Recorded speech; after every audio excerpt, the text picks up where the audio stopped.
अरे भाई आज तो रात दिन होता। अब तो हमके लिया चलता, हमें ही नैहरवा में रहा का। हाँ लिया चलब, लेकिन हमारे को शर्त बा। कैसन सर? हाँ सुना। हाँ बोले। धनिया तोह के लेवे तब अइबे, धनिया तोह के लेवे तब अइबे, बोला जब करबू रोपनिया ना।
शर्त बा हमार, सुना। हाँ बोले।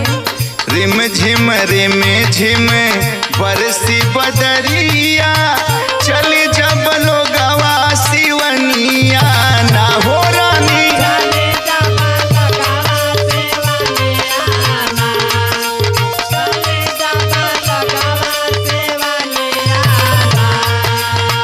रिम झिम बरसी बदरिया, चली जब लोगवा सिवनिया ना हो, चली जब लोगवा सिवनिया ना।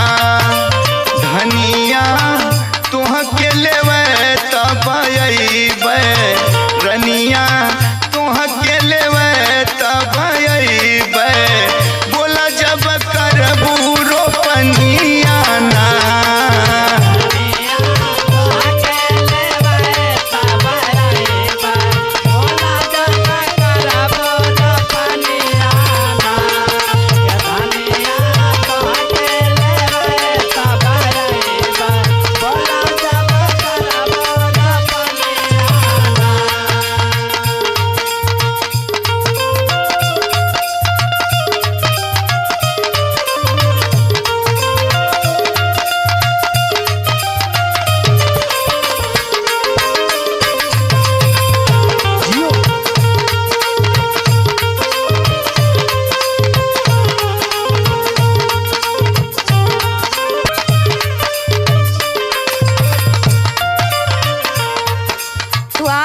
सही है, लेकिन हमरे तो धनवा न रोपे वाला। अरे भाई ऐसे कैसे कहत बड़ू, गाँव में तोहर बाबूजी बियाह कैले बड़न और कहत बड़ू हमरे धनवा नहीं खे रोपावत ना आवेला तब न। हाईलैंड से आल बड़ू, सुना। बताए बोले। चलबू जब तू ओढ़ी के छतरिया, भीगी ना तोहरो बदनिया ना हो रानी।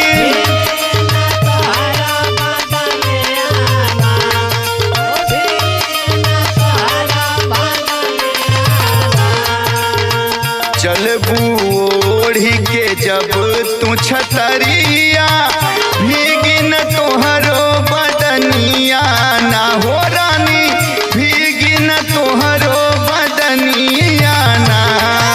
धनिया तुह के लेवे तब अइबे, धनिया तुह के लेवे तब अइबे, बोला जब करबू रोपनिया ना।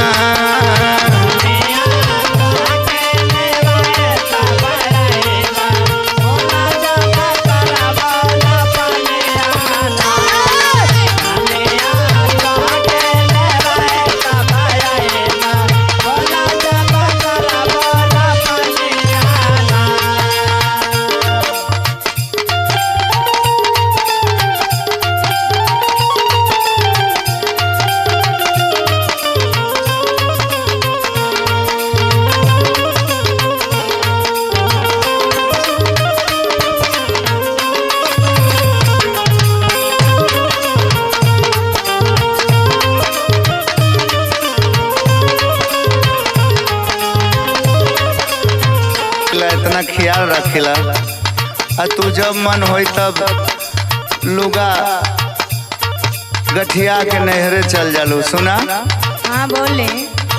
चम चम चमकी कारी बिजुरिया बतिया माना मोर दिल जनिया हो।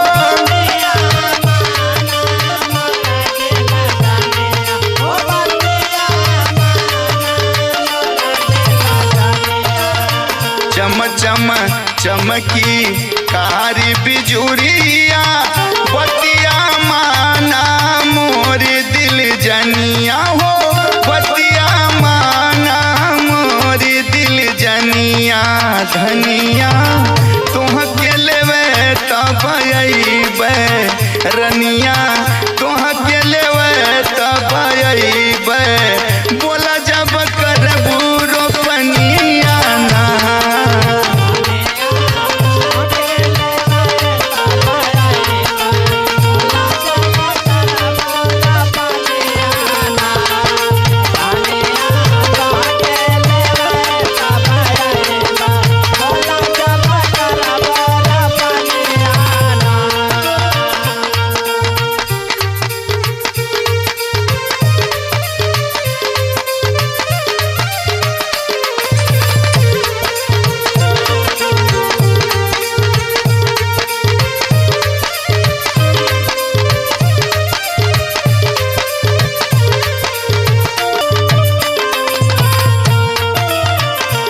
हमार बात कान खोल के सुन ल। हाँ बोले। के संग आई खेला कजरिया हाँ